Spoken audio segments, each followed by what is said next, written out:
नाही ना पप्पा आत्या गेट उभी राहते आणि पप्पाचा गेम करते. कसा गेम करते? घाबरते पप्पाला. पप्पा घाबरून टाकते. हा. अगं बाबू. अगं चिमणे काय रे चिमण्या हा बघ आणला मोठ्याचा दाणा.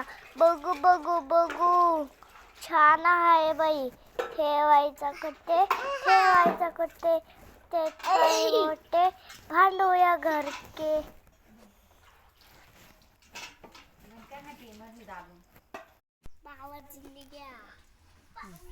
मध्ये परत टच करा तिथे बस. हा काळा काळा काळा नदीवर गेला. आंघोळ केली देवळात गेला. नमस्कार केला वरक्यान उडून गेला.